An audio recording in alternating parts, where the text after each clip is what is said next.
Efesios 4, 15 y 16. Únicamente 2 versículos hoy. Vamos a leerlo. Y dice así, ¿están listos? Sino que, siguiendo la verdad en amor, crezcamos en todo en aquel que es la cabeza, esto es, Cristo, de quien todo el cuerpo bien concertado y unido entre sí por todas las coyunturas que se ayudan mutuamente, según la actividad propia de cada miembro, recibe su crecimiento para ir edificándose en amor. Vamos a orar. Muchas gracias te damos, Padre Santo, por lo que nos has permitido hacer hasta el momento, y gracias porque nos permites abrir tu palabra, nos permites, Señor, leerla y tener un momento de meditación en ella. Te rogamos que nos hables, Señor, que nos dirijas y que permitas también el deseo en nuestro corazón de cumplir con lo que estos versículos dicen. En el nombre de Jesús. Amén.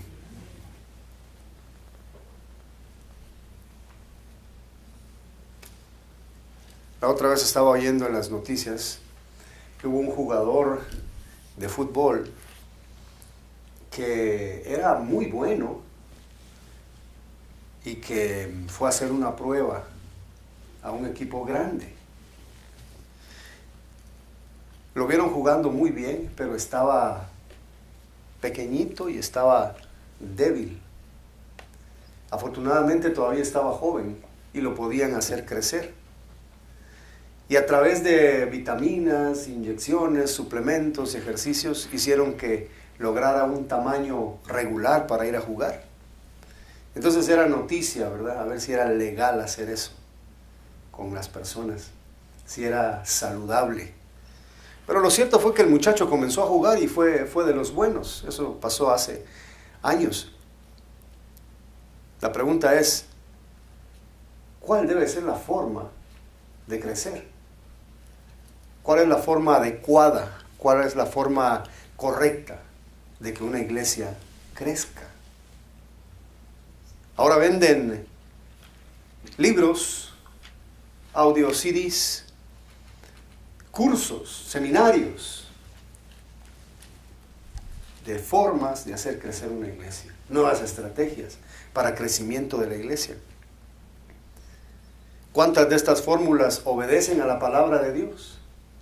¿Cuántas de estas formas de crecimiento son bíblicas? Este pasaje nos da 3 bases que integran la forma en que una iglesia debe crecer, para que la usemos en el crecimiento de nuestra congregación. Así es que el Señor nos habla hoy, nos da 3 bases. ¿Cómo vamos a lograr que la iglesia crezca? En primer lugar, al reverso de sus boletines usted tiene 3 puntos ahí. El primero, usando la verdad. El segundo, trabajando con unidad. Y tercero, aportando propia habilidad. El apóstol Pablo viene hablando entonces de que debemos crecer espiritualmente, debemos crecer. Y en los sermones pasados hemos estado estudiando que es necesario el crecimiento. ¿Qué es necesario? ¿Por qué? Vimos hace 8 días de que la razón, el beneficio de crecer espiritualmente es para no dejarnos engañar por los falsos profetas. ¿Se acuerdan? Los niños fluctuantes que se dejan llevar por todo viento de doctrina.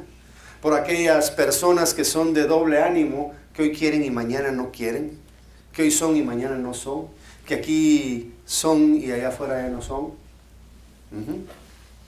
Debemos crecer en la palabra del Señor, debemos crecer en el conocimiento del Señor, en nuestra experiencia con Él. Hoy vamos a ver entonces cuál es la correcta forma de crecer, cuál es el procedimiento que Dios utiliza en una iglesia. Versículo 15, vamos a entrar entonces. Dice, usando la verdad. para sintetizar, para condensar un poco la idea general del versículo 15, es: la sana doctrina aplicada con amor hace que la iglesia crezca integralmente con respecto a Jesús, su líder. Ese es el versículo 15. Sino que siguiendo la verdad, ahí hay un sino. Ese sino es otro contraste. Es casi como decir pero. Es casi como decir: lo que antes se dijo es diferente a lo que yo voy a decir ahorita. ¿Qué es lo que antes se dijo? Una persona siendo engañada con mentiras. Pero no así, dice el apóstol Pablo, sino que siguiendo la verdad. No haciendo caso a las fábulas, a los artificios para engañar, esos estratagemas, sino que siguiendo la verdad en amor. La idea viene desde hace 8 días para acá, ahí dentro del versículo 14 al 15, sino que siguiendo la verdad, siguiendo la palabra que se usa en el idioma original, más tiene que ver con que nosotros la hablemos. Principalmente los que enseñan, los que predican, y luego los que están ahí dentro de las bancas, ¿qué es lo que comparten entre ustedes? Me gusta cuando después de la clase, después del estudio bíblico, los hermanos ahí con el cafecito en la mano están platicando acerca de la lección. Eso es emocionante porque uno de maestro dice: se les pegó, fue interesante. Y qué bueno, a nosotros como pastores, como maestros bíblicos, nos encanta saber que los hermanos tuvieron pláticas acerca del mismo tema y ahora vienen con preguntas. Y este ambiente de aprendizaje, de hablar y de comunicar, es el que Pablo está refiriéndose aquí. Siguiendo la verdad en amor, hablando entre nosotros, predicando en la iglesia, el maestro y tanto la congregación, utilizando la verdad. ¿Y cuál es la verdad? Levante la verdad usted, póngala en alto. ¿Dónde está su verdad? Lo que está aquí. Ya vamos a ver. Siguiendo la verdad en amor. La verdad es lo contrario de la mentira. Es lo contrario de las estratagemas. La verdad es la sana doctrina. Toda iglesia debe manejarse en la sana doctrina. Si usted quiere que la iglesia crezca bíblicamente, que la iglesia crezca como Dios quiere, primero tiene que mantenerse en la verdad. Lo que predica el pastor, lo que enseñan los maestros, lo que enseñan a los niños, tiene que ser la verdad bíblica. Por eso es importantísimo que los maestros de escuela dominical, tanto de los adultos, de los jóvenes como de los niños, estén preparados en teología, que hayan aprendido qué es lo que la palabra de Dios dice. Es bien riesgoso. Cuando una persona no tiene estudios, es dado a creer cualquier explicación. Así somos en todas las áreas de la vida. Y en la iglesia se aplica también.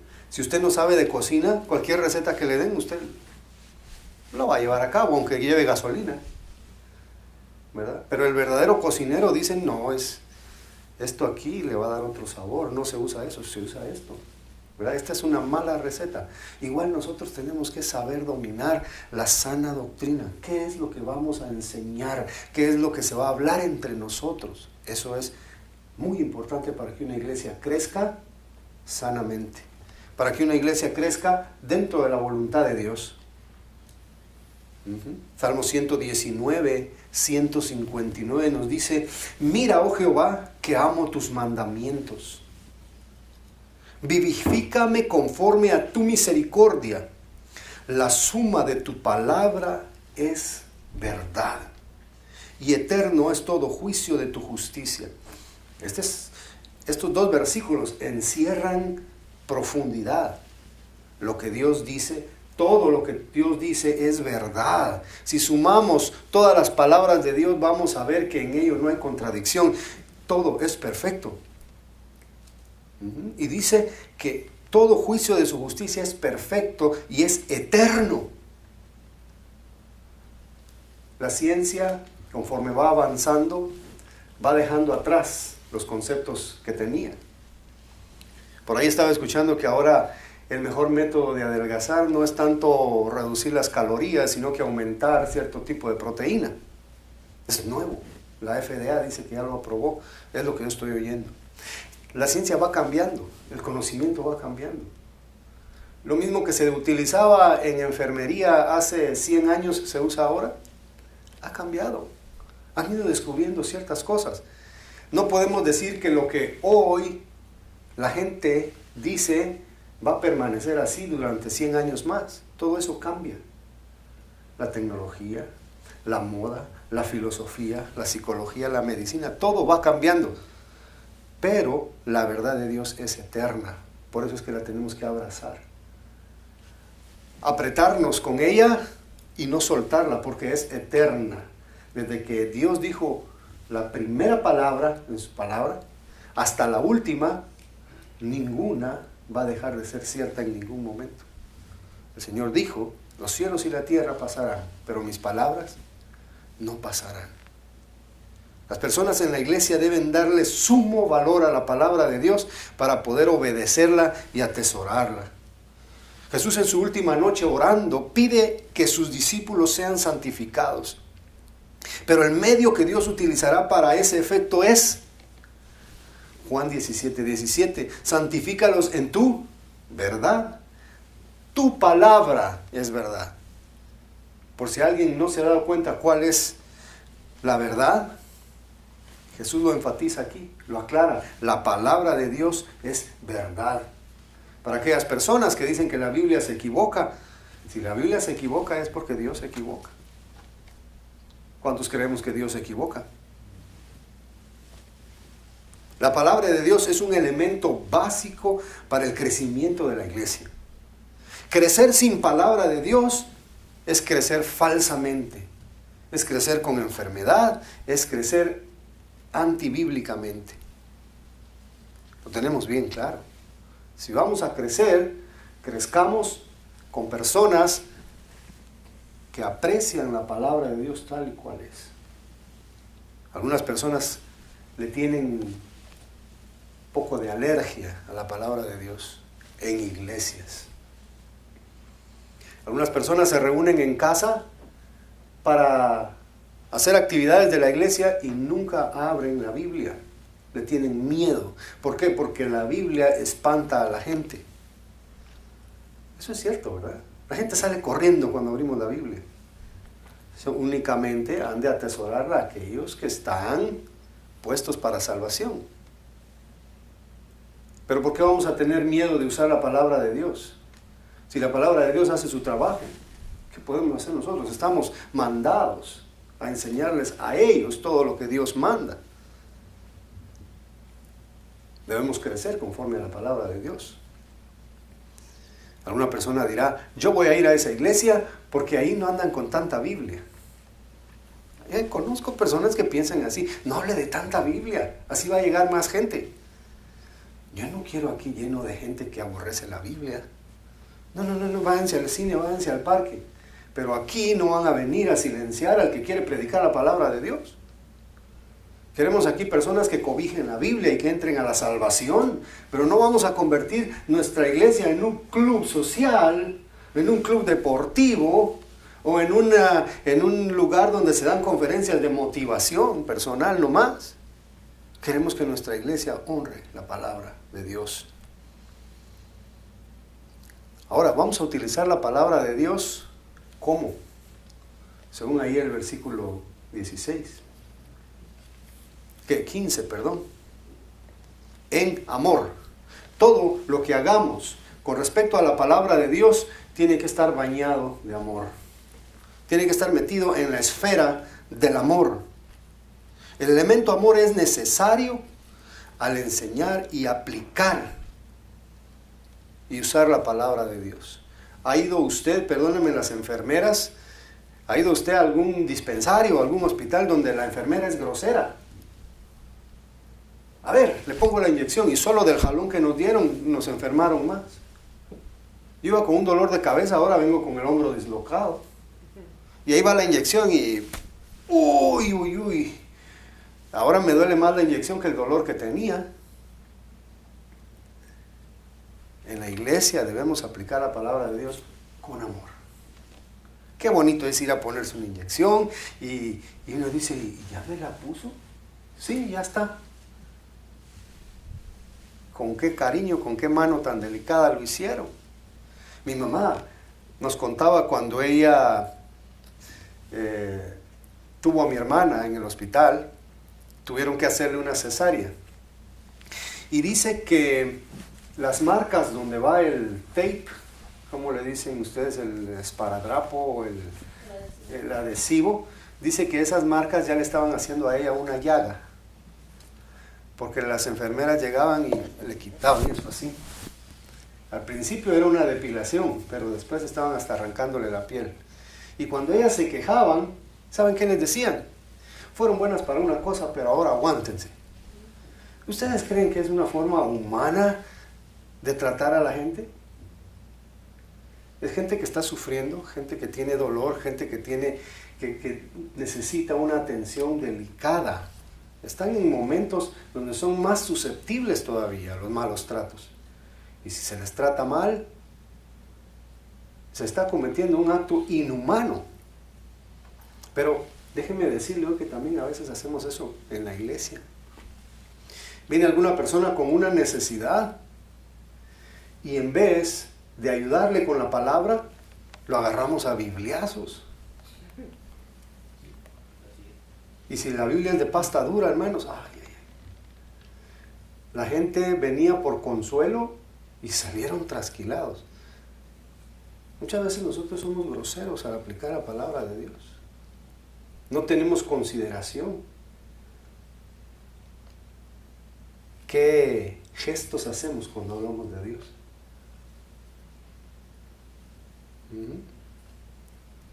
No podemos aplicar fríamente algo que fue diseñado para edificar. Colosenses 3:14 dice, y sobre todas estas cosas, vestidos de amor, que es el vínculo perfecto. Todo lo que vamos a hacer en la iglesia que esté bañado de amor. Un niño se está portando mal, ¿qué es lo mejor para decirle? Vas para el infierno. Llaman como coso. ¿Le podemos hablar así a la gente? ¿Tenemos el derecho de arrugar la cara y de despreciar a alguien como que nosotros fuéramos Dios? Todo debe ser impregnado de amor. Efesios 4:2, ya lo estudiamos. Con toda humildad y mansedumbre, soportándoos con paciencia los unos a los otros en amor. Cometió un error el hermano, la hermana, y estamos esperando el momento para descargarle nuestra amargura. El apóstol Pablo les estaba diciendo a los efesios que se cuidaran de que a la hora de emplear la palabra, que ya es bastante fuerte por sí sola, no le agregaran amargura ni dureza, sino que lo hicieran en amor. 1 Corintios 13, ¿qué es lo que dice? No importa cuántos dones diga yo tener, no importa cuántas habilidades tenga yo en el espíritu, pero si esto no lo uso con amor, nada soy. ¿Cuántas veces en vez de dar un consejo, ahuyentamos a la persona? ¿Cuántas veces en vez de criar a un muchacho que ama a Dios, estamos criando a un niño ogro que odia a la iglesia? Que Dios nos libre de eso en esta iglesia, hermanos. Yo le voy a hacer una pregunta a todos ustedes. ¿Por qué hasta hace 2 años no habían adolescentes en la iglesia? ¿A dónde se fueron? ¿Qué pasó con ellos? La pregunta, ¿cómo los estuvimos tratando?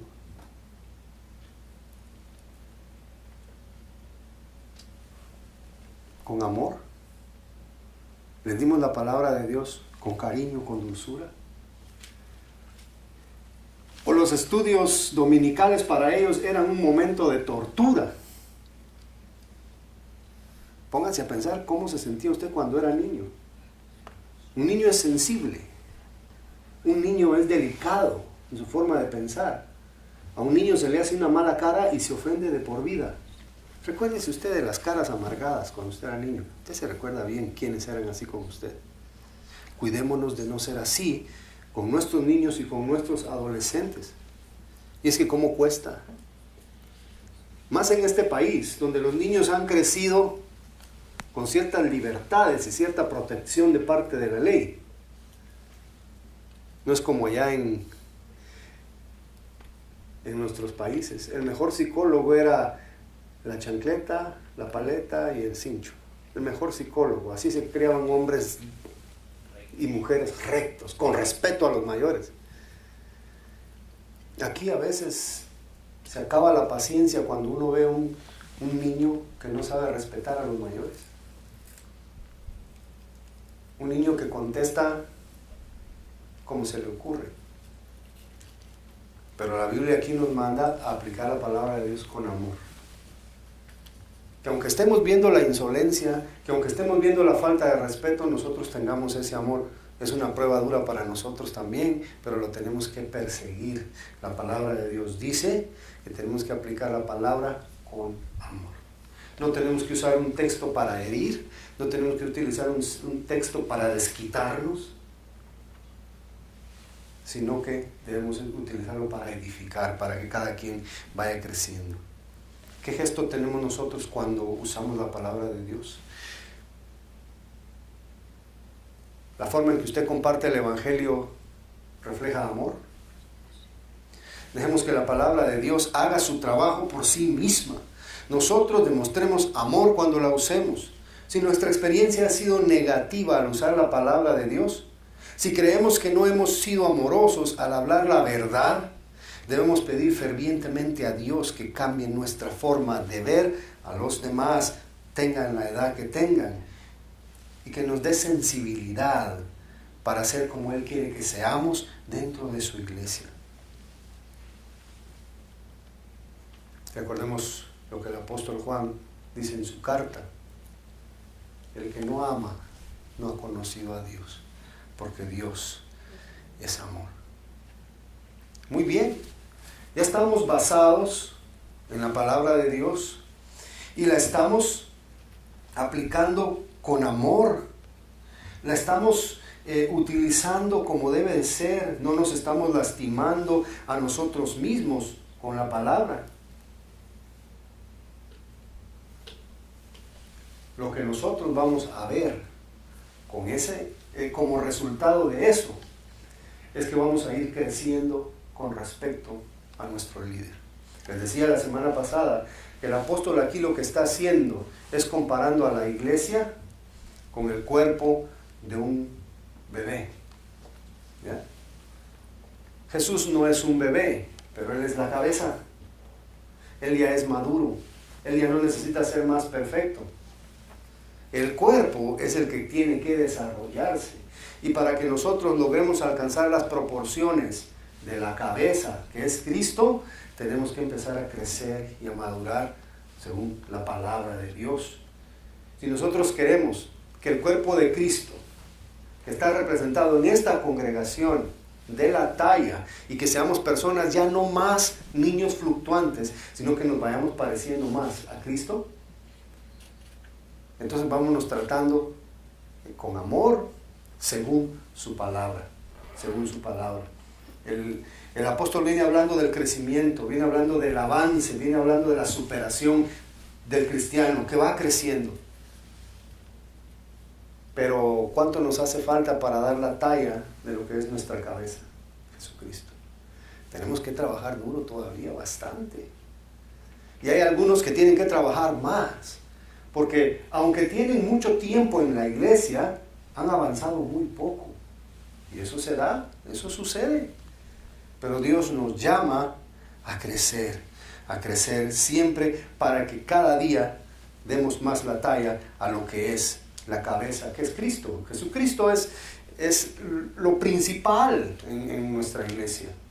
Él es el que nos dirige, Él es el que nos manda, Él es el que dicta lo que nosotros hemos de hacer. Vamos a ir al segundo punto. Estamos creciendo con la palabra de Dios, estamos creciendo en amor. Pero bueno, no solo de decir te quiero mucho es el asunto, no solo de estudiar la palabra, no solo de aplicar las reglas bíblicas. Tenemos que trabajar en unidad. Tenemos que ponernos de acuerdo. Tenemos que sincronizar el sistema. Fíjense lo que dice el 16, la primera parte, de quien todo el cuerpo, está hablando del cuerpo de Cristo, que es la cabeza, bien concertado y unido. El versículo 16 sigue hablando del cuerpo de Cristo, sigue hablando de esa comparación. Empieza tomando en cuenta al cuerpo completo, dice todo el cuerpo. Un brazo creció pero el otro no. ¿Tiene sentido? No. Todos los elementos del cuerpo tienen que crecer en conjunto, tienen que crecer juntos. Pero eso sucede cuando la iglesia se pone de acuerdo, sean de un mismo sentir y piensen una misma cosa, lo que leímos hace unos momentos. Dice, bien concertado y unido entre sí, por todas las coyunturas que se ayudan mutuamente. ¿Ustedes creen que si no tuviéramos ligamentos en el cuerpo, podríamos caminar o actuar? Se rompe un ligamento en la rodilla, en primer lugar es un dolorazo. En segundo lugar, no hay movimiento, hay hinchazón, Entonces aquí el apóstol lo que está es dándole importancia a las coyunturas, a los ligamentos, a esos tendones, a esos nervios que ayudan a que cada miembro del cuerpo esté conectado y que esté conectado apropiadamente. ¿Le ha pasado a usted alguna vez que trató de hacer una conexión en su casa y en vez de prender esta luz prende aquella? El cuerpo de Cristo no debe ser así. Debe tener sus conexiones bien hechas para que cada uno haga su trabajo como debe hacer. La Biblia de las Américas dice el cuerpo bien ajustado y unido por la cohesión de que las coyunturas proveen. Sigue usando el patrón del cuerpo, la figura del cuerpo. Aquí debemos usar palabras, fíjense en esto que en el griego son palabras tan amplias. Debemos usar la palabra como cohesión, interacción, sinergia, sincronía, cooperación, conexión, unión, ajuste, hasta lubricación. En concreto, lo que Pablo nos dice aquí es que debe haber un trabajo en conjunto para lograr el crecimiento. Pero un trabajo que manifieste unidad, acuerdo y organización para que logre el objetivo deseado, que es llevar a la congregación a la madurez espiritual. No podemos ser una congregación madura si no pensamos la misma cosa, si no estamos con un plan definido, si todos no nos unimos a trabajar. Hechos 2, está un poco larga la lectura, pero yo les quiero ir diciendo, se los quiero ir leyendo para que ustedes vayan observando cómo la primera iglesia fue funcionando en los inicios del evangelio, de la iglesia evangélica. Hechos 2:40 dice, y con otras muchas palabras testificaba y les exhortaba, Pedro dando el primer sermón, diciendo, sed salvos de esta perversa generación. Estaba evangelizando. Un trabajo que la iglesia debe hacer y el principal de todos. Versículo 42, perseveraban en la doctrina de los apóstoles. Es un ministerio de enseñanza. 44, todos los que habían creído estaban juntos y tenían en común todas las cosas. Comunión. Tenemos que velar por la comunión en la iglesia. Nosotros ya tenemos bastante. Comunión, ¿qué es? El partimiento del pan, de los tacos, de las enchiladas, es eso, compartimos nuestra comida, traemos. Aquí les olvidó decir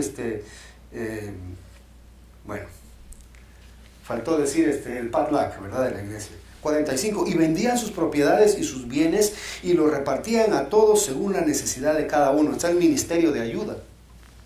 Recuerdo en la iglesia donde nos casamos con mi esposa, cada mes escogían una familia para darle una canasta de comida. Y qué bendición para aquella familia que no tenía para amanecer la siguiente semana. Y una canastota así con frijol, con arroz, con cereal, con leche, con huevos. Allí va bastante. Es ayuda. Y luego dice, y perseverando unánimes cada día en el templo y partiendo el pan en las casas, comían juntos con alegría y sencillez de corazón. Ahí está otra vez la comunión. Alabando a Dios y teniendo favor con todo el pueblo. Ahí está el ministerio de alabanza y adoración. El Señor añadía cada día a la iglesia los que habían de ser salvos. Este es el resultado. Crecimiento. Crecimiento numérico. Queremos nosotros crecer como crecía la iglesia del primer siglo. Quisiera usted que en el primer sermón del pastor vinieran 3,000. Tenemos que comprar carpas allá para poner esos 3,000. Y el segundo sermón se agregan otros 2,000. Y luego siguen agregándose, más los que fueron a predicar en toda Judea, en Samaria y hasta en lo último del mundo conocido. La iglesia crece cuando se guarda este formato. Sígalo estudiando usted en su casa. Hechos 2, ¿cómo es que la primera iglesia empezó? Quisiéramos una explosión espiritual así, en cuanto al crecimiento interno, pero también crecimiento de los números.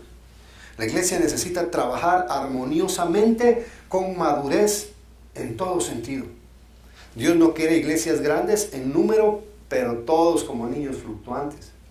Esa no es la voluntad de Él. Dios quiere que el crecimiento empiece en los corazones. Y Dios dará crecimiento numérico cuando hay madurez espiritual. Una iglesia madura es una iglesia donde todos trabajan en unión y armonía por amor a Dios y por amor a los hermanos que ya están y por aquellos que han de venir. ¿Trabaja usted con amor? ¿Trabaja usted con amor a Dios?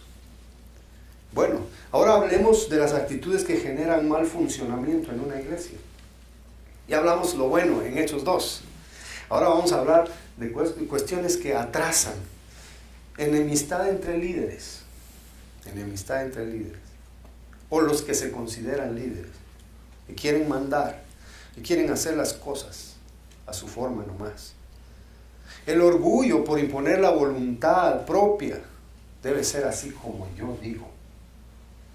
Legalismo. El legalismo no es nada más que falta de amor y compasión por aquellos que están empezando. Envidia. Pensamiento general de la envidia es, si lo logra, me va a opacar y eso está mal. Mejor me lo bajo con una buena crítica. Esas sesiones interminables donde cada quien opina diferente por capricho. Las preferencias personales arruinan la unidad en la iglesia y estorban el crecimiento. Cuando estamos en una junta, en una sesión, cuando estamos organizándonos, debemos entender que nuestra opinión debe ser bien pensada antes de expresarla. Que a veces tiramos una opinión al aire sin haberla pensado. Opinar solo por no quedarme callado. Eso es insensatez, es falta de madurez, es necedad. Sabiendo que probablemente mi opinión va a atrasar lo que ya se trae pensado, entonces tengo que pensar bien lo que voy a decir.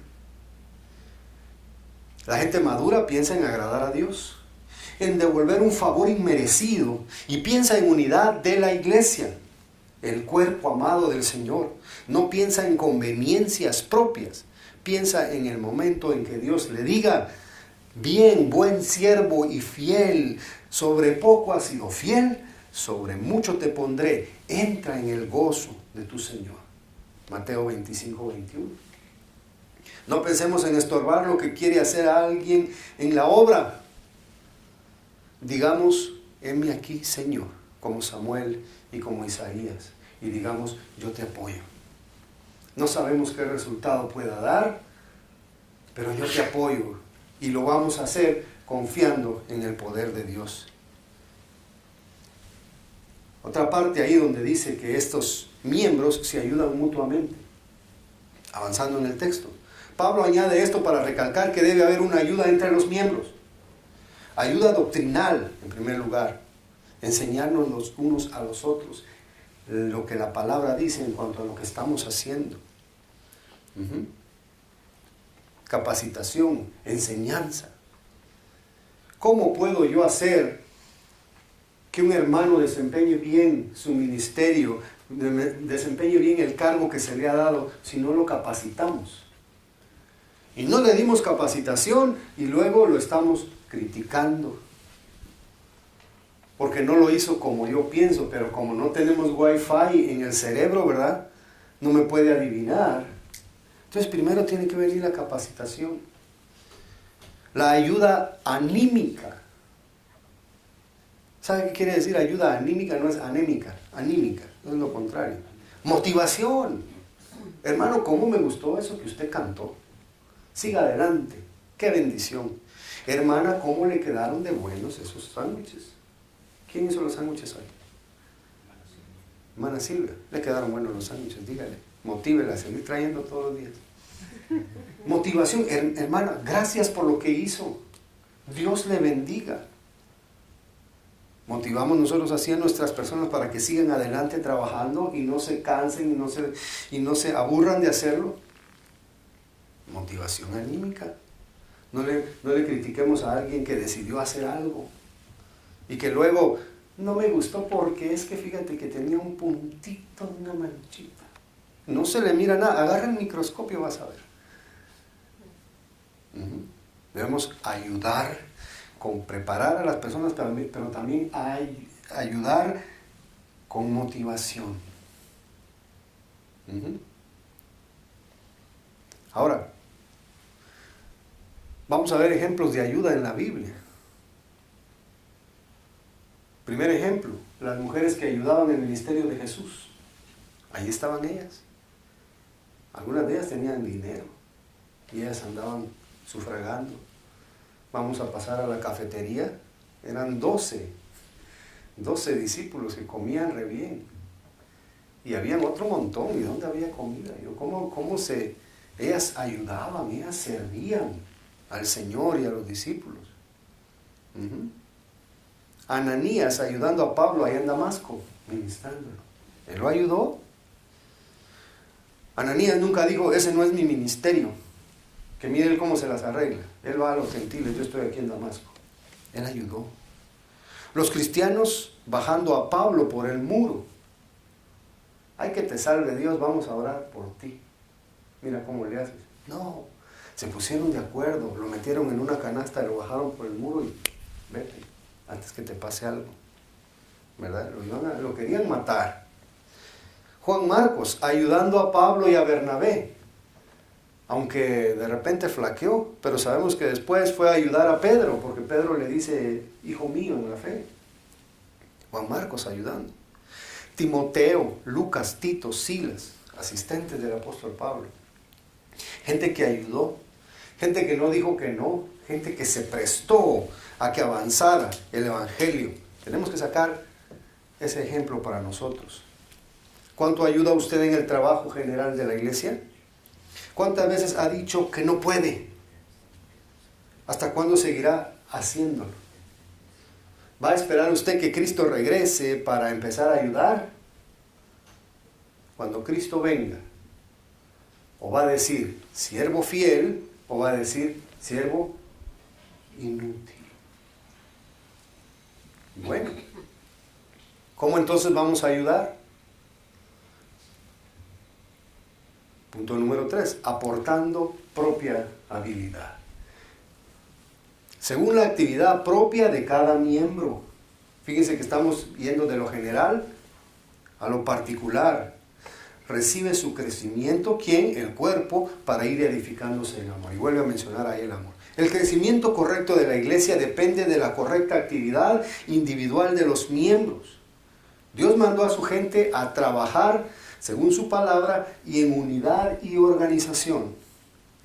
Pero les capacitó a cada uno para poder desempeñar hábilmente cada trabajo. En primer lugar, A todos Dios nos dio el Espíritu Santo. Si alguno no tiene el Espíritu de Cristo, no es de Él. Él hace que de nosotros brote el fruto del Espíritu. ¿Cuál es el fruto del Espíritu? Según Gálatas 5:22, repitan conmigo. Amor, gozo, paz, paciencia, benignidad, bondad, fe, mansedumbre, templanza. Estas características son la base del comportamiento del cristiano, no solo en la iglesia, sino que también en su vida diaria, en todas partes. Con ese fruto del Espíritu podemos utilizar adecuadamente las habilidades naturales, innatas, propias de cada individuo. Para eso es el fruto del Espíritu. Si usted es un buen administrador, si usted es un buen motivador, porque así lo ha hecho la naturaleza, el fruto del Espíritu le va a ayudar a utilizar eso de buena forma en las cosas de Dios.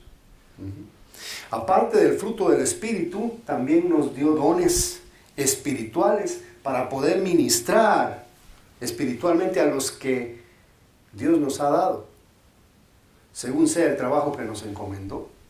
Todo esto contribuye a que la iglesia sea edificada en un proceso constante hasta alcanzar la madurez espiritual que necesitamos, tanto individual como colectiva, como en grupo. Dice, según la actividad propia de cada miembro. Aquí la palabra clave es responsabilidad personal. Es un punto donde el crecimiento depende de mí. Dios ya me lo dio todo. Todas las cosas necesarias para la vida y la piedad que dice, os han sido dadas por su divino poder. ¿Qué significa esto? Si no lo hago, no sucede. Dios ya me dio todo. Si no lo hago, no sucede. Si no leo la Biblia, no aprendo. Si no oro, no me comunico con Dios.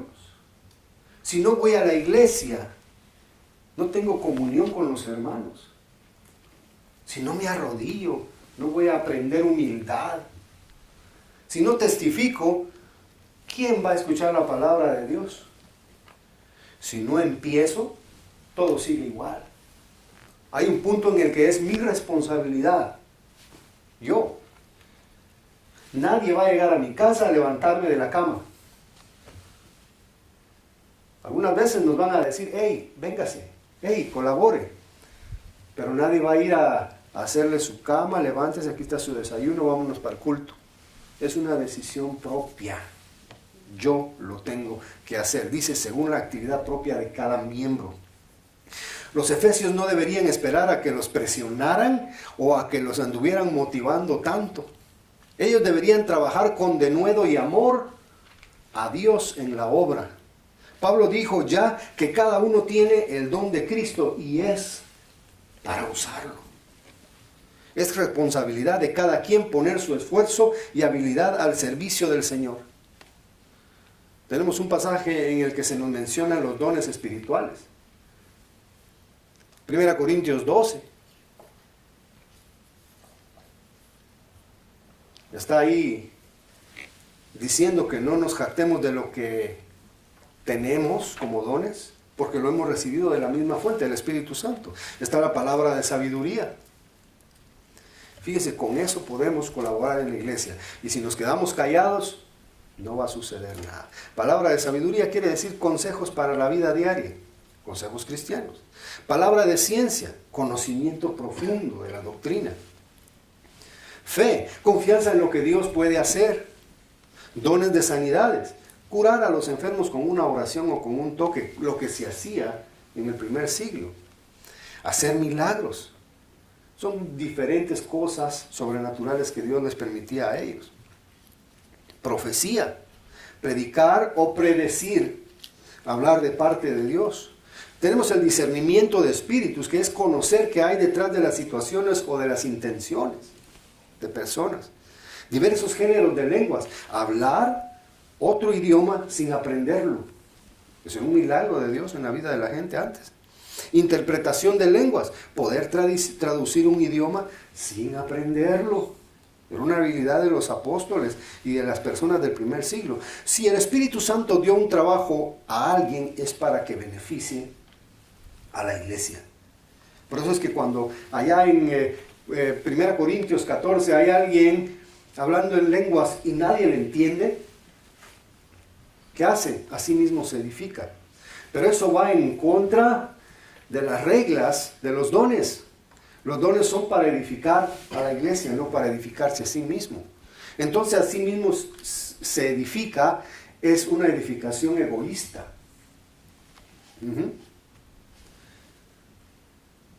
Los miembros deben poner sus capacidades al servicio de Dios, en beneficio de la congregación. Otro pasaje donde menciona los dones, Romanos 12, 6 al 8.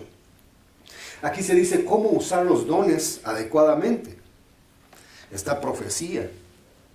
¿Cómo vamos a usar la profecía? Conforme a la medida de la fe. La Biblia. Dice, de servicio, en servir. El que enseña, en la enseñanza. El que exhorta, en la exhortación. El que reparte, con liberalidad. El que preside, con solicitud. El que hace misericordia, con alegría. Pablo aquí está diciendo cómo cada quien debe llevar a cabo el trabajo que se le recomendó. Luego va a pasar a dar indicaciones de cómo conducirse con los demás. Y si ustedes leen lo que sigue, el versículo 9, ahí en el capítulo 12 de Romanos, se van a dar cuenta que el fruto del Espíritu está siendo aplicado a cada cosa que hacemos en la iglesia. Y ahí están las instrucciones. Tanto las habilidades innatas como las de los dones espirituales deben estar, gracias. Tanto las habilidades innatas como los dones espirituales deben estar regulados por el fruto del Espíritu. Esas actitudes que caracterizan al Hijo de Dios en cuanto a su carácter y conducta diaria. ¿Sabe usted que muchos problemas pueden venir cuando un miembro hace mal o no hace su trabajo en la iglesia? Eso resulta en un crecimiento lento y raquítico en la congregación. ¿Ha oído usted la expresión "It is not my job"? Veía en el internet unas gráficas de esto. Dice un muchacho ahí, así con la mano en la cara: esto no me gusta hacerlo, entonces no es mi trabajo. Otro, va una línea ahí, están dibujando la línea de la carretera y hay un tacuache ahí muerto y le pasan la línea encima, lo pintaron. No es mi trabajo andar recogiendo animales, no puedo hacer ni eso, pero lo pintó. Hay otro donde hay una rama cruzada y lo que hizo el tipo es hacer una curva así en la rama y se va. Otro donde hay un borracho tirado y lo pintó. En la iglesia no podemos ser así. No podemos decir, yo soy el del sonido, por eso no voy a recoger ese papel que quedó ahí tirado. Todos debemos ayudarnos mutuamente, como dice la palabra de Dios. Hoy, quedándome sin voz, viene el sonidista y me trajo agua. ¿Es tu ministerio dar agua? Probablemente no. Es el sonido. Pero fue y lo hizo. Cuando nosotros ayudamos a los demás en sus ministerios, cuando nosotros conectamos nuestra habilidad para ayudar a lo que otro está haciendo dentro de la iglesia, estamos haciendo que la iglesia crezca. Es triste cuando dejamos a otro emproblemado haciendo algo y lo dejamos solo. Qué bueno que todos comimos. Sí, ¿verdad? Qué rica estuvo la comida. Un aplauso para los que ayudaron. Sí, solo uno lo hizo. Los otros estaban platicando. Todos debemos ayudarnos los unos a los otros. Tengamos el ministerio que tengamos, pero siempre tenemos que buscar esa ligadura de conectarnos los unos con los otros para que el trabajo no se haga pesado. insoportable para una sola persona. Cuando alguien tiene necesidad en la iglesia de una mano, que todos digan, aquí estoy. Que podamos decir de verdad, no se amontone. Para todos hay. Que cada quien haga lo que tiene que hacer, que cada quien trabaje como Dios quiere. Para que una iglesia llegue a la madurez espiritual se deben sentar bases doctrinales sobre las que toda la congregación camine. Se debe obedecer a la verdad y seguirla con fidelidad. Cada miembro que debe dar de sí sin reserva, ya que Dios le ha mandado a hacer eso para su gloria. Somos esclavos, al fin de cuentas, de Cristo y vivimos por Él y para Él. Si queremos crecer, debemos consagrarnos a Dios, orar mucho, conocerle más a través de su palabra, santificar nuestras vidas, apartarnos del pecado, asistir a los servicios, ponernos a las órdenes de los líderes, ayudar aunque no se nos pida. Dios quiere levantar a las congregaciones, solo falta que cada miembro se humille y busque a Dios en privado. Que se acerque más y más hasta que esa entrega resulte en bendición para todos. ¿Ha recibido usted palabra en su corazón hoy? ¿Quiere usted colaborar? Primeramente empiece buscando al Señor. En oración, en meditación de la palabra. Santifique su vida. Abandone esos pecados secretos, ocultos que tiene. Pídale perdón a Dios. Intégrese a la iglesia, a la comunión, a la congregación. Entonces va a ver cómo Dios le comienza a poner en su mano algo que hacer. Y usted va a ser de bendición. Y todos juntos vamos a ver esta iglesia creciendo. En primer lugar, espiritualmente. Y como consecuencia de eso, Dios nos va a premiar y nos va a conceder más almas que vengan a alimentarse de ese funcionamiento bien concertado que esta congregación tiene. Póngase de pie.